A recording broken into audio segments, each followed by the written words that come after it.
नमस्कार। मैं राजा भारत की आत्मा हूं। मुझसे ही आपके देश का नाम पड़ा भारत। मैंने इतिहास की बहुत सारी घटनाएं अपने अंतःकरण में समाये रखी हैं। ये आपको अपने गौरवशाली इतिहास और तुम्हारे शूरवीरों के साहसिक कार्यों से अवगत कराएंगी।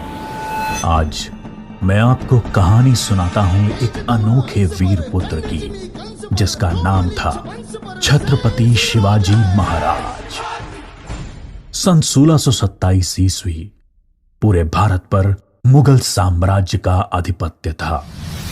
उत्तर में शाहजहां तो बीजापुर में सुल्तान मोहम्मद आदिल शाह और गोलकोंडा में सुल्तान अब्दुल्ला कुतुब शाह। डेक्कन के सुल्तान सेना के लिए हमेशा मुस्लिम अफसरों को ही प्राथमिकता देते थे। बंदरगाहों पर पुर्तगालियों का कब्जा था और थल मार्ग पर मुगलों का अधिकार। इसलिए उत्तरी अफ्रीका और मध्य एशिया से मुसलमान अधिकारियों को ला पाना मुमकिन नहीं था और डेक्कन के सुल्तानों को हिंदू अधिकारी नियुक्त करने पड़ते थे। आदिल शाह की सेना में एक मराठा सेनाध्यक्ष था, शाहजी भोसले। शाहजी सेना में उच्च पद पर आसीन था। सन 1630 में महाराष्ट्र में जुन्नर के समीप शिवनेरी के किले में उनके और जीजाबाई के यहां एक पुत्र का जन्म हुआ। स्थानीय देवी शिवाय के नाम पर पुत्र का नामकरण हुआ, जो आगे चलकर छत्रपति शिवाजी महाराज के नाम से विश्व विख्यात हुए।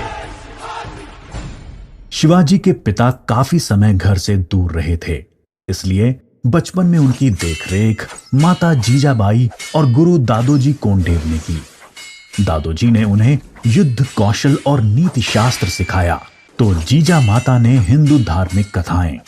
जब दादोजी का सन 1647 में निधन हुआ, तब उनका यह मानना था कि शिवाजी अपने पिता की ही तरह आदिल शाह की सेना में उच्च पद पर आसीन होंगे, लेकिन विधि को कुछ और ही मंजूर था।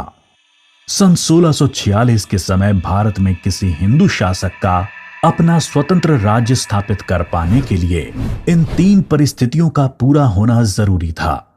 एक, कि वो शक्तिशाली साम्राज्यों के केंद्र से दूर हों, जमीन खेती के लिए अनुपयोगी हो और जंगलों से घिरा हुआ हो, ताकि छापामार युद्ध या गुरिल्ला वॉरफेयर करा जा सके।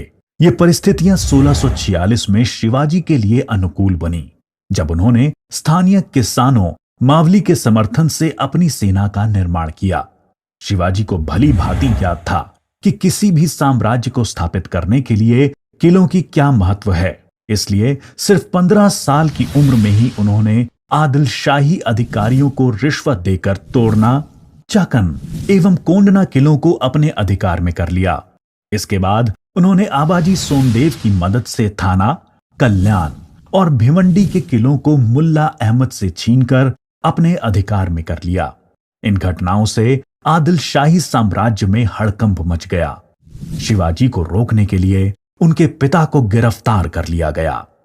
इसलिए शिवाजी ने अगले 7 बरस तक आदिल शाह पर सीधा आक्रमण नहीं किया।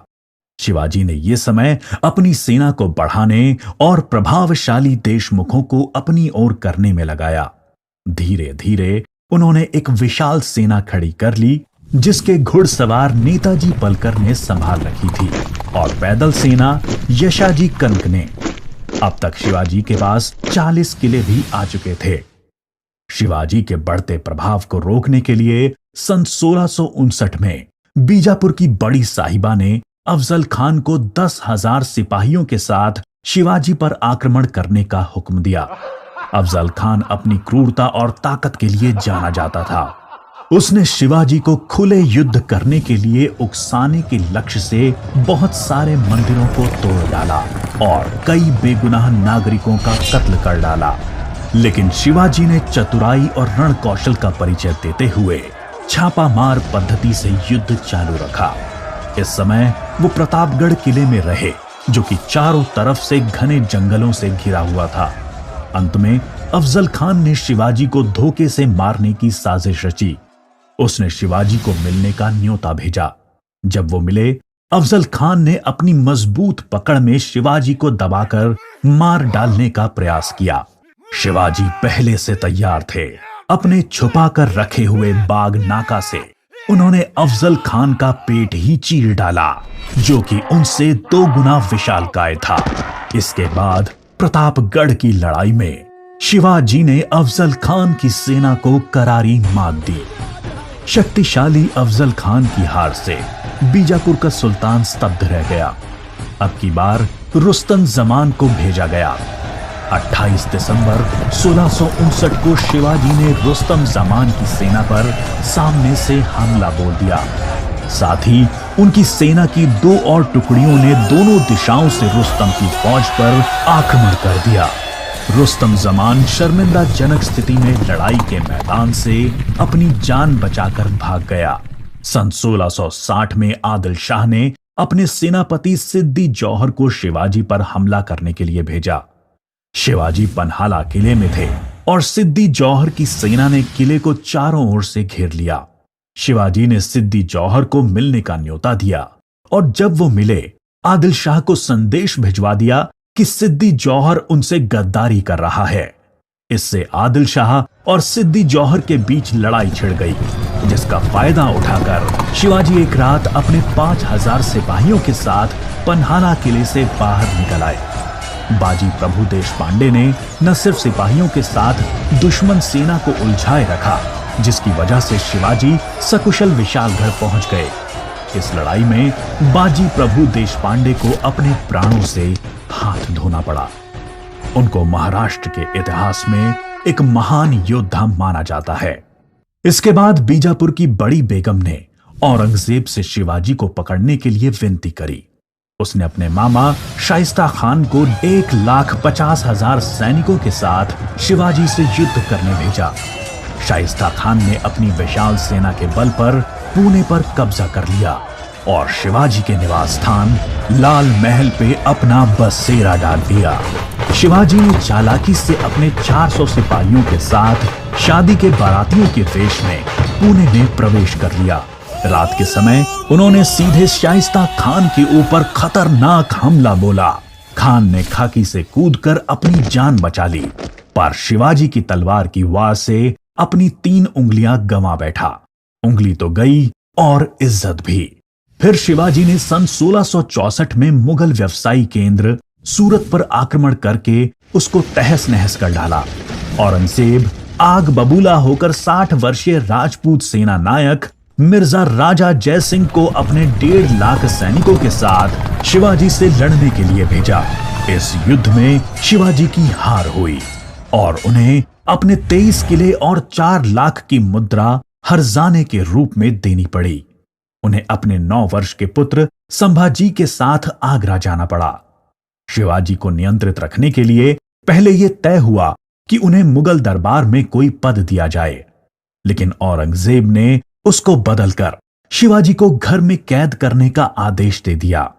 औरंगजेब नहीं जानता था कि यह गलती बहुत महंगी पड़ेगी। शिवाजी ने बीमारी का बहाना बनाया और अपने स्वास्थ्य को ठीक करने के आशीर्वाद के लिए साधु संतों और फकीरों को रोजाना मिठाई और उपहार भेजने की इच्छा जताई। एक दिन वो खुद श्रमिक के भेष में सामान के डब्बे में संभाजी को छुपाकर बाहर निकल आए। वो मथुरा, काशी, गया, पुरी के बाद गोलकोंडा और बीजापुर होते हुए रायगढ़ पहुंच गए। 1670 तक शिवाजी ने कई लड़ाइयां लड़ते हुए 4 महीनों के भीतर अपने राज्य का बड़ा हिस्सा मुगलों से स्वतंत्र करा लिया। सन 1671 से 1674 तक औरंगजेब ने भरसक प्रयास किया शिवाजी को अपने अधीन करने का, लेकिन वो बुरी तरह से असफल हुआ। उसने अपने उत्तम योद्धाओं जैसे दाऊद खान और मोहब्बत खान को शिवाजी से लड़ने भेजा, लेकिन सबको मुंह की खानी पड़ी। इसके साथ ही सन 1672 में अली आदिल शाह की मृत्यु हो गई और बीजापुर सल्तनत की स्थिति में चला गया। आखिर वो दिन आया जब गगा भट्ट ने 6 जून 1664 को पूरे उत्सवनुमा वातावरण में हिंदू परंपराओं के साथ शिवाजी का राज्याभिषेक किया। वो मराठा के राजा बने और कई सदियों के अंतराल के बाद हिंदू रीतियों, तिलक, जनेऊ और वेदों के उच्चारण के बीच किसी राजा का राज्याभिषेक संपन्न हुआ। शिवाजी की महानता सिर्फ उनकी बहादुरी और युद्ध कौशल में ही नहीं थी, वो एक योग्य प्रशासक भी थे। उन्होंने धर्म के आधार पर कभी किसी के साथ पक्षपात नहीं किया। उनके कई अधिकारी, यहाँ तक कि उनके व्यक्तिगत अंगरक्षकों में कुछ मुसलमान भी थे। उन्होंने कभी किसी भी नारी का निरादर नहीं किया, यहाँ तक कि युद्ध में हारे हुए दुश्मनों की स्त्रियों को भी सम्मान सहित वापस भेज देते थे। गुरिल्ला युद्ध, किलों का उपयोग और नवसेना का निर्माण भारत में पहली बार शिवाजी ने ही करा। उन्होंने 4 किलों तथा 2000 सैनिकों से शुरुआत की थी और उनकी मृत्यु के समय तक ये गिनती 300 किलो एवं 1 लाख सैनिकों की हो गई थी। मार्च 1680 में शिवाजी का स्वास्थ्य खराब हो गया। तेज बुखार और पेचिस के चलते 5 अप्रैल 1680 को 52 साल की छोटी सी उम्र में इनका स्वर्गवास हो गया। औरंगजेब ने सोचा कि शिवाजी की मृत्यु के बाद मराठा राज्य खत्म हो जाएगा, लेकिन ऐसा हुआ नहीं। पहले उनके पुत्र संभाजी ने और उसके बाद छत्रपति राजा राम ने मराठा शासन की बागडोर संभाली। औरंगजेब को करीब 25 सालों तक मराठाओं के साथ युद्ध लड़ना पड़ा, जिसकी वजह से वो अपनी मृत्यु के समय तक पूरी तरह से बर्बाद हो चुका था। शिवाजी ने जो मराठा राज्य की नींव रखी, वो आगे चलकर कर्नाटक से लेकर अटॉक पाकिस्तान तक फैल गई। शिवाजी जैसे मनुष्य कभी मरते नहीं, लेकिन लोगों के हृदय में अपने महान कार्यों, साहस और बलिदानों की वजह से हमेशा अमर रहते हैं।